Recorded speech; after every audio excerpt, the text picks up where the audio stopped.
Hey everybody, welcome back to Dirty Garage Mods. I am Daniel, your host of this channel, and today I am going to be showing you how to change your front brake calipers on a 2012 Chrysler Town and Country. This applies to, if I'm not mistaken, I think it's from 2008 to 2015, should be the same, pretty much same caliper. Some of them are dual piston, some of them are single piston.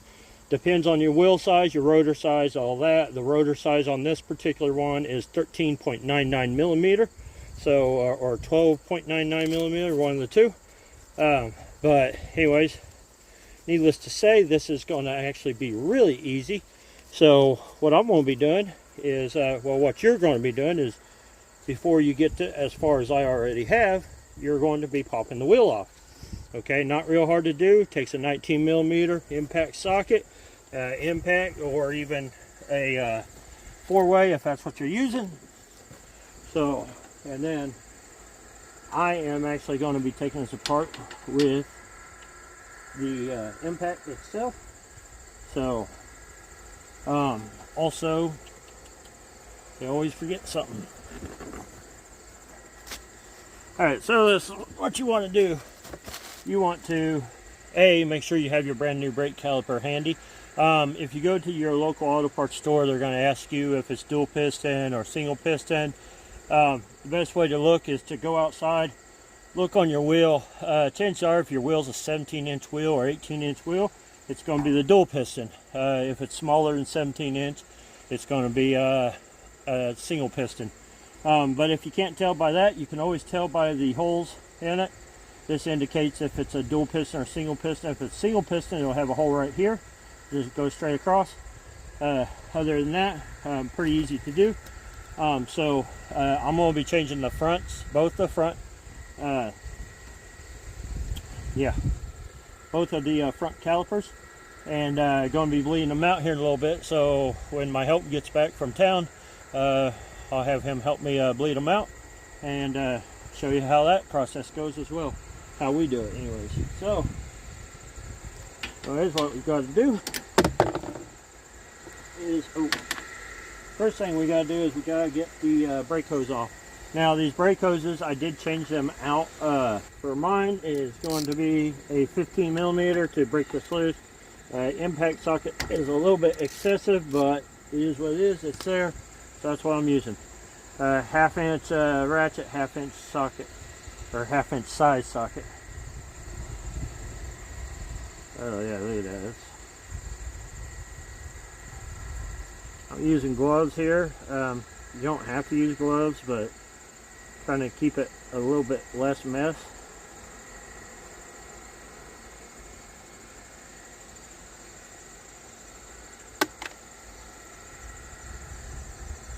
And that's the reason why I wanted the screen tan here, is because of that.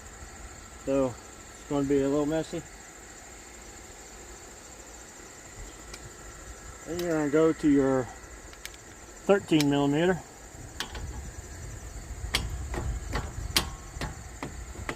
And pop that loose.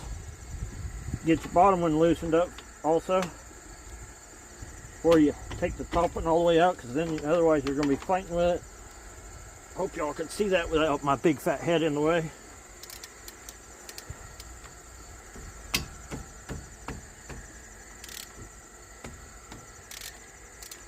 So anyways, so you're going to pop these out, and the new caliper comes with new bolts, so I'm just going to throw the bolts down here in the bucket, and I'll use the new bolts. I will not be using the bracket, the new bracket. I'll just be swapping over from the old bracket.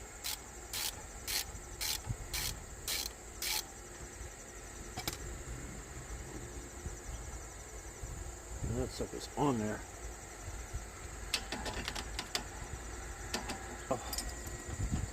Anyways, I wanted to grab a ratchet wrench to take this loose with. So these are 13 millimeter here to take these loose. Like I said, you're just replacing, so just drop your old parts in there. And then I'm not replacing brake pads, I'm not replacing the guide hardware, none of that. However, you will want to get your, if you guys can see that, you'll want to get all this set up. So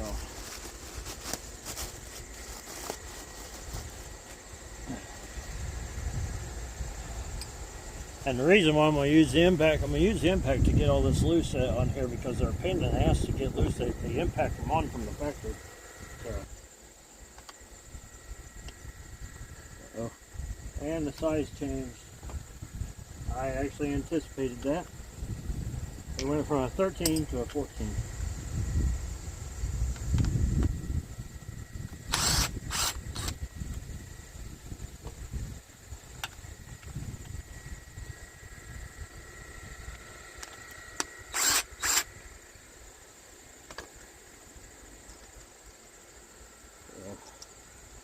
I'm going to take those off.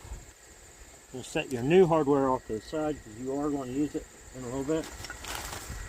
And you take the bracket off. I'm going to hold on to this. I don't scrap these. I just hold on to them just in case. Then that guides comes with all that. Hold on to that. And you gotta get this blue. So there's a blue cover protecting the bleeder, or where the hose goes. You're going to be taking that out here in a minute.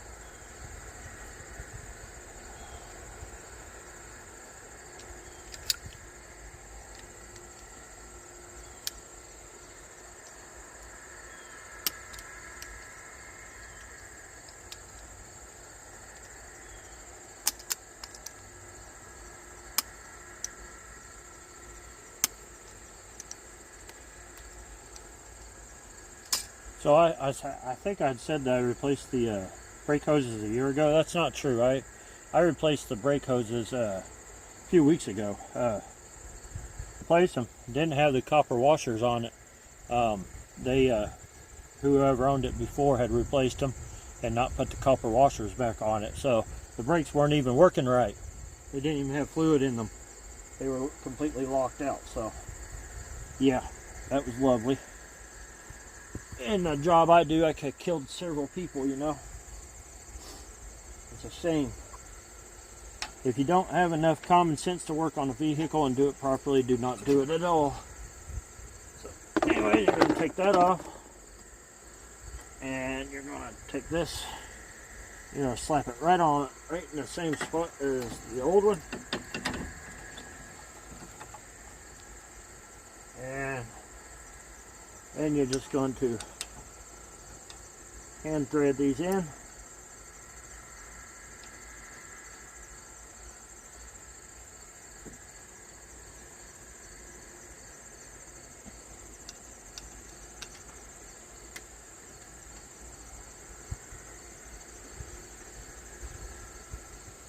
I'm tight.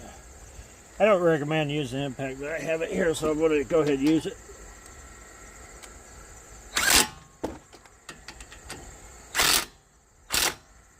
Just barely put it on there. If you are going to use impact, just barely put it on there and impact that right on. So then you're going to take your new copper washers.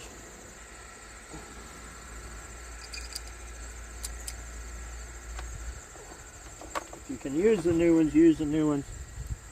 If they don't fit right, it's because somebody was half-assing it at the factory.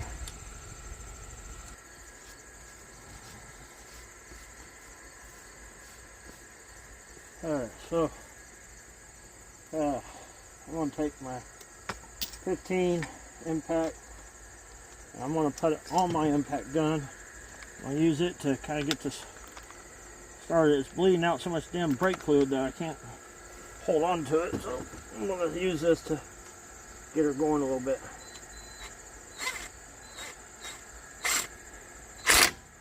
There we go. You don't want to go crazy with it. Just want to go enough that you get it on there. Alright, here we are. We're back again, getting ready to bleed the brakes. I'm waiting for my father to get out here so we can get this part started. We'll just pump it up tight. Are you holding it? All right.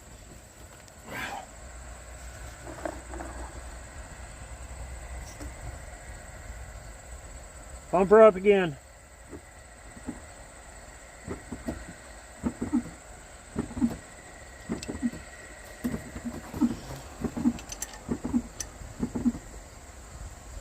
Is it tight? All right, pump her up.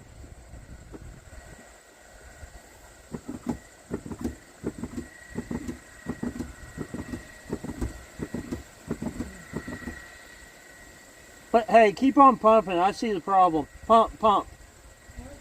I see the problem. Pump it up. Yeah, that gum piston ain't coming out.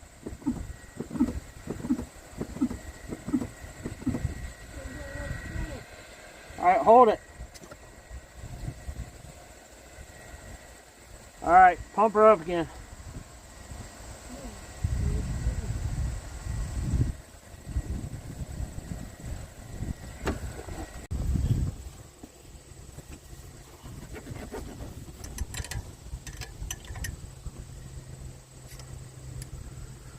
All right, pump her up.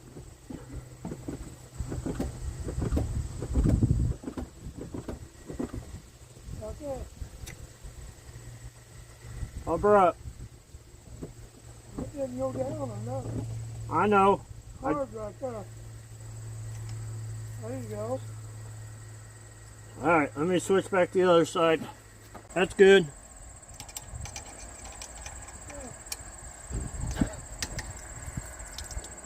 Go ahead and pump her up. Yeah, pump her up tight. All right, that's good. All right, let's go back over the other side.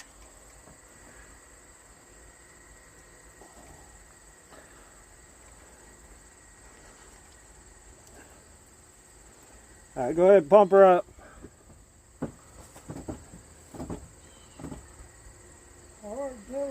All right, you can let up and get out. All right, so that's the end of the video right there. I didn't go into great detail on how I bled the brakes, mainly because my dad's hard of hearing and he'll think I was talking to him instead of talking to the camera. So I just showed you basically what I was doing. I was going back and forth with the camera, but it was 11 millimeter to open the bleeder up, and I did it 4 times on each side, and got the brakes bled, and he pumped up the brake, held it nice and tight. So all I have to do is put the wheels on, do the final drive. So if you like this type of content, go ahead and hit that like button down below. Click that notification bell wherever it's at up here in the top of the video. Subscribe and comment. Let me know what you guys think of this style of video. I'm going to try to shorten the video up quite a bit. But anyways, yeah. I'll see you guys in the next one. Wheel hub video. I'm not sure if that's coming or not. So we'll find out.